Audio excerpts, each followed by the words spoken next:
Assalamualaikum warahmatullahi wabarakatuh. Alhamdulillahillazi hadana li hadza wa ma kunna linahtadiya laula an hadanallah. Asyhadu an la ilaha illallah wa asyhadu anna Muhammadan abduhu wa rasuluh. Allahumma shalli ala sayyidina Muhammad wa ala alihi wa sahbihi rasulillah ajma'in, amma ba'du. Jemaah Juhur rahimakumullah. Ad-dinun nasihah. Agama adalah nasihat. Dan agama bukanlah candu, tapi agama adalah untuk memudahkan kehidupan khususnya manusia, untuk mendapatkan keselamatan, juga kebahagiaan baik dunia dan akhirat. Ada 4 amalan Masjid Nabawi. Ulama katakan 4 amalan ini sering dilakukan Rasulullah dan sahabat pada waktu itu. Tapi ini adalah asas dalam memakmurkan masjid. Yang pertama apa? Yang pertama dakwah ilallah. Mengajak orang, mengenalkan orang agar kenal kepada Allah, agar taat kepada Allah. Itu yang pertama. Yang kedua, taklim wa ta'lum. Belajar dan mengajar. Zaman Rasulullah di Madinah dulu tidak ada universitas, tidak ada pesantren, tidak ada sekolah. Tapi sahabat-sahabat spektakuler, luar biasa. Terbukti masa Khalifah Umar takluk 2/3 dunia ini kepada Madinah, kepada Islam. Artinya sahabat-sahabat itu berilmu, dan berilmu dia belajar. Nah, yang pandai, yang paham, dia mengajari yang belum tahu. Yang belum tahu belajar sama yang sudah paham. Di mana? Di masjid. Dulu. Bukan artinya tidak perlu kita bikin universitas, sekolah, pesantren. Itu terbalik, berpikir songsang namanya. Yang ketiga, zikir ibadat. Maka masjid utamanya adalah untuk sholat 5 waktu berjamaah 5 kali sehari semalam, ditambah sholat rawatib, tambah baca Quran, tambah zikir, dan seterusnya. Yang keempat, khidmat, yaitu memberi pelayanan, baik itu kesehatan, ekonomi, dan lain-lain. Nah, itu fungsi masjid pada masa Rasulullah. Apa yang saya sampaikan hari ini, ada nasihat dan sabda Rasulullah dari Ibnu Abbas, ibtanin homsan gobla homsin. Artinya, jaga 5 perkara sebelum datang 5 perkara. Sababaga gobla harumika. Manfaatkan masa mudamu sebelum datang masa tuamu. Ini hadis ini sederhana, tapi ini fitrah manusia. Semua, nak kaya, nak miskin, nak orang kampung atau orang kota, ya, semua ngalami hadis ini, pasti hadis ini. Sabah baga gobla harumika. Manfaatkan masa muda sebelum tua. Mengapa Rasulullah katakan muda? Karena muda ini waktu yang masa yang lagi energik, masa yang lagi produktif, masa-masa belajar, kuliah ataupun produktif. Maka kalau tidak dimanfaatkan masa muda nih, like in the slide, kalau umur kita panjang masa tua akan datang. Kalau sudah tua payah. Nak belajar cepat lupa. Itu kalau masih rajin. Kalau malas, tambah lagi lah sakit ini, sakit itu. Macam-macam alasan. Waktu masih muda dan enggak. Maka kalau yang sudah tua balik muda tidak bisa lagi. Maka yang masih muda sababaga gobla haramika, manfaatkan masa mudamu ya untuk belajar, untuk beribadah, untuk berkreatif, inovatif dan produktif. Nah, masa muda inilah. Sedikit kita investasi, nanti sedikit pula lah kita dapat. Sedang pula, kalau banyak pula di masa tua. Ingat, usaha dan ikhtiar kita dengan betul dan ikhlas, kesuksesan tidak mengingkari janji, dia akan datang. Kedua, wasihataka qabla sakamik. Maksa sehat sebelum sakit. Tidak ada orang yang tidak pernah sakit. Tapi ada sakit langsung membawa ajal, ada yang sakit sembuh. Intinya sakit itu sunatullah. Nabi pun sakit juga. Bila sakit, apa tuntunannya? Berobat. Berobat itu sunnah. Tapi berobat yang betul. Nah, namun waktu kita sehat itulah kita nak memanfaatkan kesehatan tersebut, karena kesehatan itu mahal. Kalau sudah sakit baru tahu makna sehat tuh. Berapa harus kita biaya keluar, badan pun tak enak, makan pun tak enak, tidur tak nyenyak, masya Allah. Maaf, punyalah kita mobil macam-macam merek yang termahal sekaligus. Kita sakit, kita naik ambulan. Punyalah istana kita, rumah macam-macam, villa, kondominium dan lain sebagainya. Di rumah sakit, kalau kita sakit di ICU. Makanan, restoran kita punya, chef tuh anak buah kita, tidak bisa kita makan. Apa kata dokter? Tak boleh makan minyak, tak boleh makan manis, tak boleh makan pedas. Airnya apa? Air putih sama nasi putih, sama obat. Like in the slide, kalau nak sembuh, ikut juga akhirnya. Mananya apa? Mahal sehat itu. Yang ketiga, awal ghinanaka qabla fakrik. Masa kayamu, masa berlebihmu sebelum datang fakirmu. Pak, aku ni tak pernah kaya, Pak. Inilah kalau kau tak mau ngaji. Intinya mengeluh. Orang kalau tak mau ngaji, tak mau belajar, hatinya sempit, bahkan gelap. Kalau hatinya gelap, tidak berisi agama dan ilmu, keluar dari mulut itu keluhan hari-hari. Contoh, kita bilang kita miskin. Secara duit mungkin, pangkat materi mungkin. You punya mata ini kalau ya saya sampaikan kemarin, kalau mata itu ada orang nak beli 5 miliar. Ada orang luar negeri nak cangkuk mata ini dihargai 5 miliar. Mau kita jual? Tidak. 2 mata 10 miliar. Jantung 15 miliar. Mau kita jual jantung 15 miliar di cangkuk? Tak mau. Lah berapa tuh? 25 miliar. Belum yang lain-lain. Orang buta, dia mensyukuri kebutuhan hafal 30 juz. Tanya diri kita masing-masing, berapa surah kita hafal? Allah nak hitung kage di akhirat tu, berapa surahku ni kau hafal? Apa perintahku yang sudah kau kerjakan dengan benar dan tulus? Bukan, aku Pak Presiden nih, mantan, aku raja nih, aku gubernur, aku wali kota. Tak laku.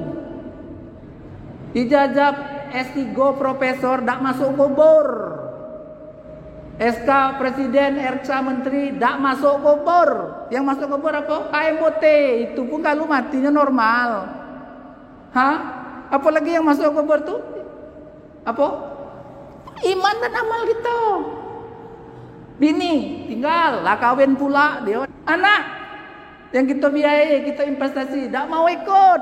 Untung kalau dia ada agama, dia doakan kita. Kalau tak, berebut harta, bergaduh dia. Apalagi mobil, tanah, tak ikut. Iman dan amal itulah yang akan sejati mengawali kita. Artinya apa tadi? Kita ini sebenarnya kaya. Okey, kita tak ada harta, tak bisa sedekah, tak bisa zakat. Yang punya ilmu, berbagi ilmu, walaupun ngajar alif ata, al-fatihah, yasin atau 30 juz Al-Quran. Atau skill kita, padek kita masak, ajari kawan masak, kawan buka restoran. Padek berbengkel, ajari kawan berbengkel, dia bisa buka bengkel. Padek kita writing, menulis, ajari kawan, kan sedekah juga. Kita ke dokter tu minta maaf, dipegang-pegang sembuh, belum tentu duit sudah keluar. Artinya sebenarnya kalau kita betul tauhid kita, ngaji kita serius, ya, khusyuk kita beribadah, Wa in ta'uddu nikmatallahi la tusuha. Kita ni kaya. Cuma sekarang sempit pemikiran kita, kaya tuh hitungannya harta dengan pangkat. Iyo, itu materialisme. Sebenarnya banyak kawan, anak beranak, istri akur, kita kerja, pas datang azan datang ke masjid, ya makan pakai ikan asin sedap, itu kaya tuh. Tak dengki sama orang, duit di kantong cuma 5.000, tenang jalan. Ini duit tuh banyak, goyangnya gue senyum pun tak bisa. Pakai Alphard senyum tak bisa. Kawan genjot sepeda kaki siko, senyum dia, kaya tuh. Maknanya apa? Hati dia lapang. Rumah lapang hati sempit. Ada rumah lapang hati lapang, itu memang ideal. Tapi paling tidak rumah sederhana hatilah bang kaya dia tuh baik. Contoh Nabi, rumahnya kecil, bukan 10 kali 10. Siapa yang sudah pergi ke Madinah, tengok dalam Masjid Nabawi, kecil. Bukan kata Nabi kamu harus rumah kecil, bukan. Nabi memberikan sampel, jangan sedih kamu orang miskin. Bahkan janji Nabi, siapa sabar dengan kemiskinannya 500 tahun masuk surga lebih dulu dari orang kaya. Kaya itu sudah ada tulis yang betul. Contoh Nabi Sulaiman kaya, sudah ada tulisannya. Tapi kekayaan tidak menjadi kesombongan jauh dari Tuhan. Tidak. Suatu hari Nabi Sulaiman itu terbang dengan singgasananya, dengan jin dan sebagainya. Tiba-tiba ada petani, subhanallah, Nabi Sulaiman turun. Siapa yang sebut subhanallah? Terkejut petani itu. Saya ya Rasulullah. Kamu tahu enggak? Singgasanaku ini mati, aku enggak ada guna lagi, habis. Dan aku ikut pun ke kubur. Tapi subhanallahmu tu sampai ke akhirat. Itu kalau ngaji. Nah, lalu dikatakan lagi yang keempat, Rasulullah katakan masa lapang sebelum datang masa sempit. Kita ini pastilah kadang kita sibuk, kadang kita tuh agak lapang waktu masa kita. Nah, pada waktu kita masa lapang tuh maksimalkanlah, memanfaatkanlah hal-hal yang baik. Kalaupun ada yang salah, kita manusia, timbanglah. Kalau bisa kebaikan itu lebih baik daripada kekurangan atau kejahatan kita. Kadang-kadang enggak, besoklah. Kagetlah. Kaget kalau sudah tua.